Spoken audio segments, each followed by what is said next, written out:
biarpun dia seorang wanita tapi wibawanya luar biasa. Mas Gendur bilang wibawanya luar biasa. Apakah pernah ada sebuah pengalaman mungkin bertemu atau mimpi sehingga bisa mengutarakan dengan kata-kata yang cukup jelas? Kalau untuk bertemu, jujur.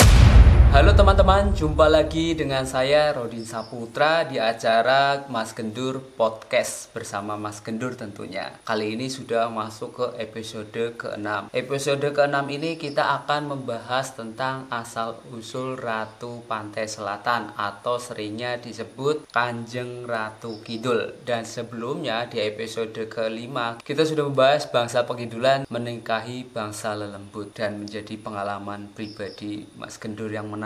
Lanjut saja ya teman-teman tentang asal-usulnya. Barangkali buat teman-teman yang orang Jawa sudah sering mendengar yang namanya legenda yang sampai sekarang juga masih terdengar begitu santer ya teman. Ya Mas Gendur ya. Iya, masih melegenda banget. Dan katanya sih banyak versi asal-usul tentang Ratu Pantai Selatan atau Kanjeng Ratu Kidul. Kanjeng Ratu Kidul itu bahasa Jawa ya Mas Gendur. Kali ini Mas Gendur bakal menceritakan gimana asal-usulnya menurut versi Jawa teman-teman. Buat teman-teman yang sudah pernah mendengar bisa share ke teman-teman yang lainnya. Kalau yang belum bisa tonton sampai selesai. Semoga menarik ya teman-teman. Langsung saja kita tanyakan ke Mas Gendur gimana sih sebenarnya asal-usul Ratu Pantai Selatan atau Kanjeng Ratu Kidul. Mungkin bisa mencerahkan buat teman-teman yang belum pernah dengar sama sekali. Silakan Mas Gendur. Ratu Pantai Selatan atau Kanjeng Ratu Kidul itu asalnya dia seorang putri raja, tapi dia ingin seperti ayahnya menjadi seorang raja. Tapi karena di bumi Nusantara khususnya untuk tanah Jawa ini mitosnya itu nggak bisa dipimpin oleh seorang wanita. Jadi sang ayah mengizinkan dia jadi seorang raja, tapi raja dari bangsa Lelembut. Merinding aku Mas. Gitu aja. Ya singkatnya itu aja. Untuk yang lain kita bahas nanti. Ada waktunya sendiri. Oh ada sesi selanjutnya. Iya. Pantengin terus channel Rodin Saputra khususnya di acara Mas Gendur Podcast. Bakal seru pokoknya teman-teman. Jangan lupa subscribe ya. Kita lanjut ke pertanyaannya. Nah ini ada muncul nama lagi namanya Nyi Roro Kidul. Apakah Nyi Roro Kidul itu sama atau beda dengan Ratu Kidul? Kalau antara Nyi Roro Kidul dan Ratu Kidul itu beda. Dua orang yang berbeda dan dimensinya pun sebenarnya jauh berbeda. Menurut cerita yang saya dapat itu dua orang yang berbeda, dimensinya juga berbeda tapi satu ruh. Dengan kata lain, Nyi Roro Kidul itu sebenarnya reinkarnasi dari Kanjeng Ratu Kidul. Awalnya Ratu Kidul itu versi Jakatarup kan, sebelum jadi Ratu Kidul kan dia seorang bidadari lah ya. Karena dia menikah dengan manusia, mau nggak mau dia harus ikut tata cara manusia. Karena manusia bisa mati, ya mau nggak mau dia harus mati juga. Nah setelah dia mati atau setelah dia meninggal, ruhnya ya dilahirkan kembali, masuknya ke Nyi Roro Kidul. Nyi Roro Kidul itu sebenarnya adalah anak angkat dari Nyai Blorong. Berarti awal mulanya Ratu Kidul itu menikah dengan raja apa gimana? Apa dengan seorang manusia saja? Dengan seorang manusia. Jadi dia menikah dengan seorang manusia. Versi cerita tentang Jakatarup lah ya. Jadi dia menikah dengan Jakatarup. Setelah menikah, dia menikah dengan Jakatarup kan karena dia nggak bisa pulang ke Kayangan. Nah, begitu selendangnya ketemu kan dia pengen pulang ke Kayangan. Tapi kan di Kayangan udah nggak ada tempat. Cara orang Jawa itu wis mambu menungsa. Sudah berbau manusia. Iya, nggak diterima lah. Terus akhirnya dia kan bertapa di Pantai Selatan. Muksanya kan di situ. Ratu Kidul menikah dengan manusia, terus kemudian yang meninggal nih Roro Kidul atau Ratu Kidul? Sebenarnya sih bukan meninggal ya. Kalau zaman dulu itu muksa sih. Kalau muksa kan bisa biarpun dia sudah di alam baka. Iya, dia bisa pulang kembali ke alam dunia, cuman bisanya nitis. Nggak bisa pulang utuh sama raganya kayak dulu, itu enggak. Titisan Nyi Roro Kidul itu titisan Ratu Kidul.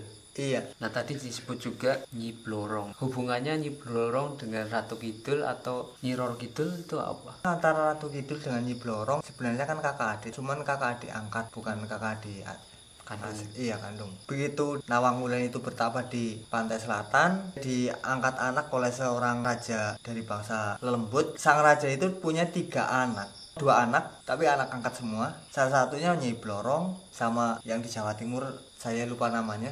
Terus yang paling tua Nyi Blorong, anak angkat keduanya Ratu Kidul, dan yang ketiga itu saya lupa namanya. Jadi Nyi Blorong itu yang ngangkat anak. Nyi Blorong itu ngangkat anak Nyai Roro Kidul. Nyai Roro Kidul kan punya cerita kelam dari daerah Pasundan, bukan Jawa. Oh, bukan dari Jawa Tengah atau Bukan. Jawa Timur, tapi Iya. Kalau Sunda. Nyi Roro Kidul aslinya seorang anak raja dari kerajaan Pasundan. Kalau ditelusuri ke belakang lagi, ada sebutan Ratu Pantai Selatan itu, kira-kira apakah masih bisa ditelusuri perkiraannya di tahun berapa?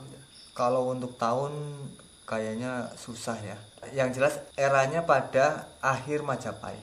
Oh, di era-era Iya. Kerajaan Majapahit ada sebutan Ratu Pantai Selatan. Kalau salah, tulis di kolom komentar ya, atau mau ngasih masukan bisa tulis di kolom komentar.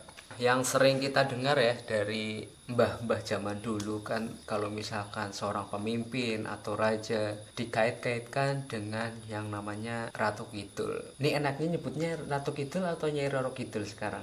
Untuk lebih jelas ya Ratu Pantai Selatan aja. Oh, ya. Apakah benar ada kaitannya antara pemimpin atau raja-raja zaman dulu ataupun sekarang ada kaitannya dengan Ratu Pantai Selatan? Kalau untuk kaitan sudah pasti ada, tapi itu eranya era Mataram Islam. Kalau era Majapahit itu ada, cuman Majapahit akhir. Karena raja kedua ya berarti ya. Kalau raja pertama Mataram Islam kan Ki Ageng Pamanahan, ayah dari Panembahan Senopati. Kalau ditelusuri menurut awal mula cerita Mataram, Panembahan Senopati kan dia sebenarnya itu bukan terah raja, tapi dia ingin menjadi raja. Karena dia ingin menjadi raja, bertapa di pantai selatan dan bertemu dengan Ratu Pantai Selatan. Iya, Ratu Pantai Selatan. Nah, di situ dia mengutarakan keinginannya Pengen menjadi raja. Iya, pada saat itu Ratu Pantai Selatan bisa membantu, cuman ada syaratnya. Syaratnya ya harus terah keturunan Mbah Senopati harus ada hubungan dengan bangsa Pekidulan. Kalau sebelum era Mataram nggak semuanya itu punya hubungan dengan Ratu Pantai Selatan, itu enggak. Tapi kalau begitu masuk era Mataram sampai sekarang masih.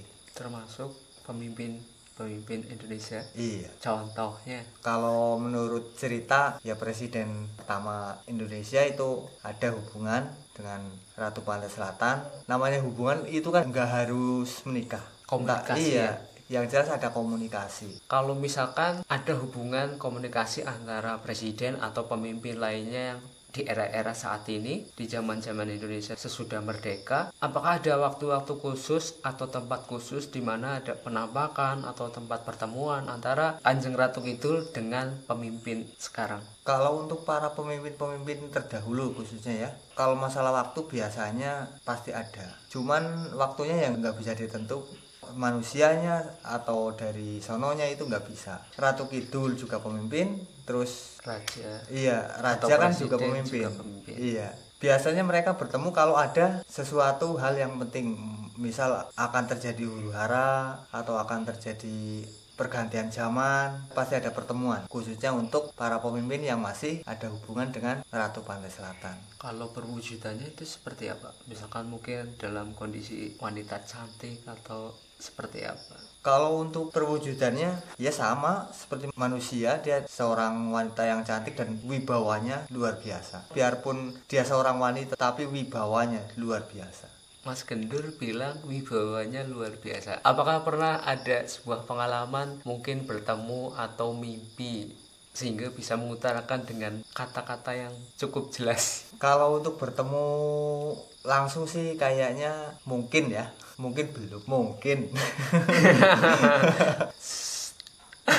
Ada yang gak mau cerita guys? Tapi kalau untuk merasakan dari auranya itu ya memang jujur pernah.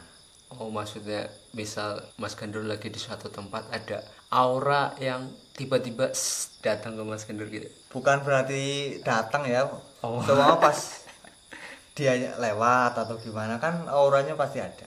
Mas Gendur kondisinya lagi di pantai, di rumah, di gunung, atau di mana bisa merasakan hal itu? Kalau yang dulu saya pernah merasakan itu waktu di sebuah hutan, cuman dekat sungai. Kebetulan Kanjeng Ratu Pantai Selatan ada rapat lah ya, atau mau menemui seseorang dari bangsa daratan, dari bangsa manusia, atau entah itu manusia apa bangsa lembut juga. Pada waktu itu termasuk jelas sih, karena bukan hanya saya saja, ada teman saya juga yang pada waktu itu ada di situ juga merasakan hal yang sama. Hanya merasakan tapi wujudnya nggak terlihat ya. Ya kalau untuk mata telanjang nggak terlihat, tapi kalau untuk mata batin itu sangat jelas. Oh, jadi secara tidak langsung Mas Gendur pengen mengutarakan bahwa melihat secara mata batin. Ya bisa dibilang seperti itu. Tadi kan dikatakan bahwa pemimpin atau raja di daratan punya rakyat yang harus dipimpin. Begitu juga Kanjeng Ratu Kidul di sana punya rakyat lelembutnya ya. Kalau di daratan atau tempat kita kan misalnya kerajaan punya istana. Apakah Kanjeng Ratu Kidul juga memiliki istana? Kalau untuk istana namanya juga kerajaan, sudah pasti ada istana. Kalau untuk istana Pantai Selatan itu jauh lebih besar daripada istana-istana yang ada di daratan. Saya kan pernah dengar juga cerita dari almarhum bapak ya. Suatu waktu orang pintar lah menurut ceritanya itu kebetulan di Jogja kayaknya. Jadi merinding guys. Jadi itu ada lokasi di pantai kayak semacam gerbang istana ya. Dia Iya. juga ada kencana. Kencana itu apa? Kalau kencana kan bahasa Indonesia sih aslinya emas. Enggak, yang Kalau kereta buat kencana, nah ini kereta kencana maksudnya. Jadi di situ lautannya membelah, kereta kencananya itu masuk ke laut. Itu bangsa manusianya ke sana. Mungkin dijemput apa gimana itu Mas? Coba mungkin bisa dijelaskan karena ini ceritanya samar-samar karena waktu kecil itu sebenarnya orang manusia biasa bisa masuk ke sana. Ceritanya itu ibaratnya kayak dia itu pekerja seni, jadi kayak misalkan tari-tarian gitu, dia bawa anak buahnya beserta gamelannya dipentaskan di istana Kanjeng Ratu Kidul. Nah itu ceritanya, tapi menurut Mas Gendur itu sebenarnya ada apa enggak yang seperti itu? kalau menurut saya sih ya memang ada, karena cerita di Jogja atau zaman dulu ya, orang zaman sekarang pun masih ada. Jadi kalau sewaktu-waktu di kerajaan Pantai Selatan itu ada hajatan atau entah ada acara apa, sering panggil kesenian-kesenian dari bangsa daratan, termasuk orang biasanya bertugas memasak di dapur, apa sih? Koki. Iya, termasuk Chef. iya, kokinya juga mengambilnya dari bangsa manusia. Karena orangnya juga meninggal belum lama sih. Ada juga di area ya nggak jauh dari sini lah, tetangga desa. Ada yang jadi Koki. iya, jadi chef di sana. Dan itu hanya orang-orang tertentu memang yang bisa masuk ke sana. Misalnya ya itu yang sudah memang dia memiliki mungkin Tugas apa ya? atau jabatan, undangan gitu ya. Iya. Tamu VIP, VVIP. Jadi kalau misalkan orang biasa awam seperti saya tiba-tiba ke laut terus pengen masuk istana nggak bisa ya. Kayaknya nggak bisa. Bisa masuk ke sana minimal kan kita juga harus punya keyakinan bahwa dia itu ada. Kalau nggak, kita aja nggak punya keyakinan, otomatis yang dipakai kan mata telanjang bukan mata batin. Jadi percaya saja enggak, bagaimana kita bisa masuk ke sana? Otomatis yang tahu gerbangnya, yang bisa ngelihat kan batin. Kalau untuk mata telanjang bisa 1001 atau 1.000.001 orang yang bisa melihat secara langsung. Berarti intinya orang awam bisa masuk ke istananya tapi jalur undangan ya. Jalur undangan. Itu kan yang bisa masuk manusia ke sana. Terus kalau misalkan Kanjeng Ratu Kidul diundang ke daratan, apakah perlu ada sebuah ritual atau apa agar si Kanjeng Ratu Kidul ini mau menampakkan diri dan datang ke undangan kita misalnya? Kalau untuk ritual ya otomatis lah. Pasti Sekarang, ada ya? pasti ada. Ya sekarang soal kita mengundang yang nyata-nyata aja. Mana mungkin sih nggak ada acara apa-apa. Misal kita muhajatan, misalkan ngundang saudara, kita kasih kunjungan gitu ya, Nah. nasi gitu atau undangan gitu ya. Iya, minimal itu. Mirip-mirip lah ya. Ya kurang lebihnya seperti itu. Cuman kalau untuk bangsa Pekidulan sendiri, kerajaan Pantai Selatan, kalau untuk bertemu dengan ratunya itu memang sangat-sangat susah. Nggak semua orang itu bisa. Yang bisa kebanyakan itu yang memiliki terah-terah, misal masih keturunan raja, ya intinya yang masih ada hubungan dengan Ratu Pantai Selatan itu sendiri. Berarti tidak semua orang bisa manggil ya Mas ya? Nggak semua orang, biarpun bisa manggil, kebanyakan itu yang datang ajudan. Oh, bukan langsung Kanjeng Ratu Kidulnya datang begitu saja, enggak ya? Enggak, Perwakilan lah ya. kebanyakan perwakilan, dan dia pun pasti mengaku dia itu Ratu Pantai Selatan. Wujudnya mirip gitu ya. Kalau untuk wujud belum tentu mirip, cuman karena orang Belum pernah lihat. iya belum pernah lihat, kadang ya Percaya aja. iya. Di situ kan misalkan ada orang manggil ngakunya Kanjeng Ratu Kidul. Nah, untuk memastikan bahwa ini asli apa palsu itu gimana?